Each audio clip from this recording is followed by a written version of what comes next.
given the increasing diversity of America's populations, the dangers of sectarianism are greater than ever. Whatever we once were, we are no longer a Christian nation, at least not just. We are also a Jewish nation, and a Muslim nation, and a Buddhist nation, and a Hindu nation, and a nation of non-believers. And even if we did have only Christians in our midst, if we expelled every non-Christian from the United States of America, whose Christianity would we teach in the schools? Would it be James Dobson's or Al Sharps's? Which passages of Scripture should guide our public policy? Should we go with Leviticus, which suggests slavery is okay, and that eating shellfish is an abomination? Or we could go with Deuteronomy, which suggests stoning your child if he strays from the faith? Or should we just stick to the Sermon on the Mount, a passage that is so radical that it's doubtful that our own Defense Department would survive its application? So before we get carried away, let's read our Bibles now. Folks haven't been reading their Bible. Which brings me to my second point. Democracy demands that the religiously motivated translate their concerns into universal rather than religion-specific values. What do I mean by this? It requires that their proposals be subject to argument and amenable to reason. Now, I may be opposed to abortion for religious reasons, to take one example, but if I seek to pass a law banning the practice, I can't simply point to the teachings of my church or evoke God's will.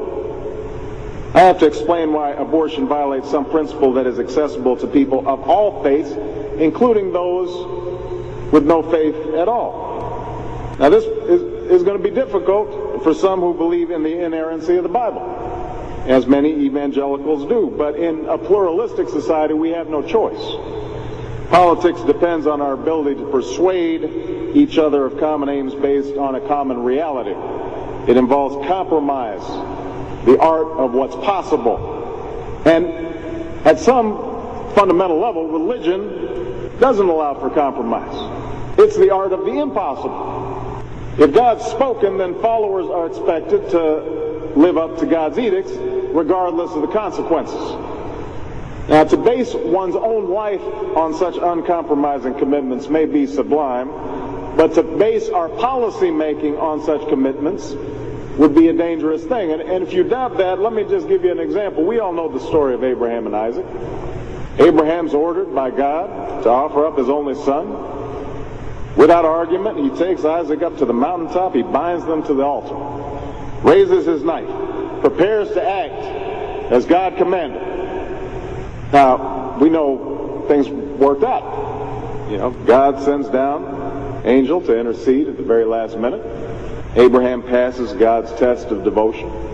But it's fair to say that if any of us leaving this church saw Abraham on the roof of a building raising his knife, we would, at the very least, call the police and expect the Department of Children and Family Services to take Isaac away from Abraham.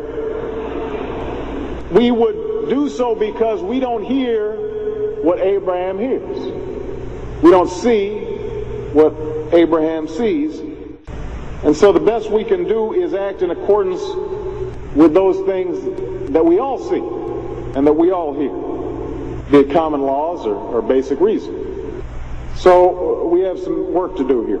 But I am hopeful that we can bridge the gap that exists and overcome the prejudices that all of us to one degree or another bring to this debate. And I have faith that millions of believing Americans want that to happen.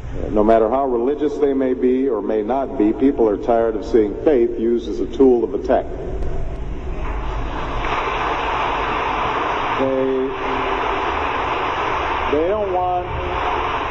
They don't want faith used to belittle or to divide, because in the end, that's not how they think about faith in their own lives.